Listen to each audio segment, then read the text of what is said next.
siklus air panjang sedang rendah. Siklus air atau siklus hidrologi menggambarkan pergerakan air di bumi melalui berbagai proses fisik. Siklus ini bisa dibedakan menjadi 3 jenis utama berdasarkan cara dan kompleks gerakannya.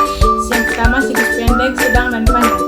Yang pertama, siklus air pendek. Siklus air pendek adalah proses sederhana yang terjadi ketika air dari laut menguap, membentuk awan, dan kemudian turun kembali ke laut sebagai hujan tanpa melibatkan daratan.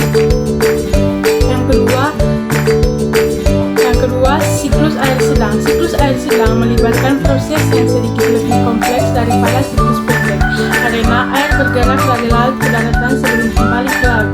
Yang ketiga, siklus air panjang. Siklus air panjang adalah proses yang paling kompleks di mana air tidak hanya melibatkan laut dan daratan, tetapi juga bergerak melalui beberapa fase yang lebih rumit dan membutuhkan waktu yang lebih lama.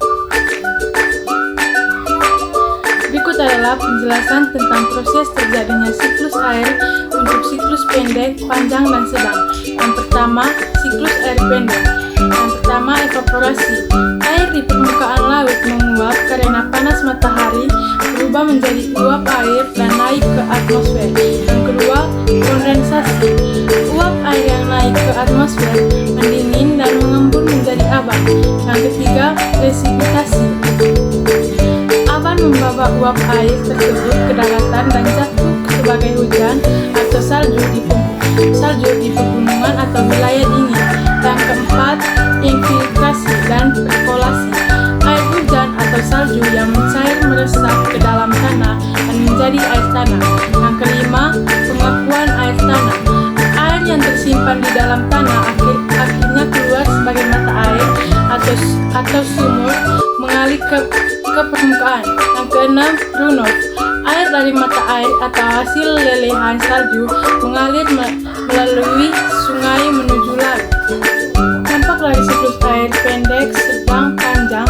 Yang pertama, dampak negatif. Banjir presipitasi berlebihan dapat menyebabkan banjir yang merusak properti infrastruktur dan mengancam jiwa manusia. Yang kedua, kekeringan. Kurangnya presipitasi dalam jangka panjang dapat menyebabkan kekeringan yang mengurangi ketersediaan air untuk kebutuhan sehari-hari, pertanian, dan industri. Yang ketiga, perubahan iklim. Perubahan pola siklus air akibat pemanasan global dapat mengakibatkan cuaca ekstrim seperti badai lebih sering, curah hujan yang tidak merata, dan perubahan musim yang mengganggu ekosistem dan aktivitas manusia.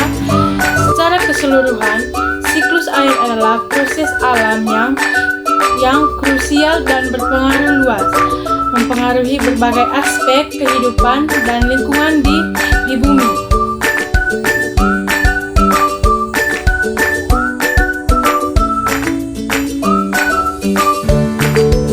Yang berikut, siklus air membawa banyak dampak positif yang sangat penting bagi ekosistem, kehidupan manusia, dan lingkungan secara keseluruhan.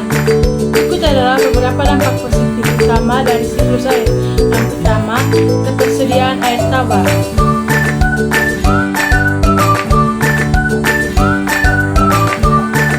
Sumber air minum. Siklus air terus memperbarui persediaan air tawar di danau, sungai, dan akuifer yang merupakan sumber utama air minum bagi manusia. Yang kedua, pertanian. Air hujan dan aliran sungai yang diperbarui oleh siklus air sangat penting untuk irigasi pertanian yang mendukung produksi pangan global. Yang ketiga, pendukung kehidupan ekosistem. Kehidupan flora dan fauna. Siklus air menyediakan air yang diperlukan untuk tumbuhan dan hewan. Ekosistem seperti hutan, padang rumput, dan ekosistem air atau sungai, danau, rawa bergantungan pada siklus air untuk keberlanjutan mereka. Yang berikut, habitat beragam. Siklus air membantu menciptakan dan memelihara berbagai habitat alam dari hutan tropis hingga padang rumput dan ekosistem air tawar.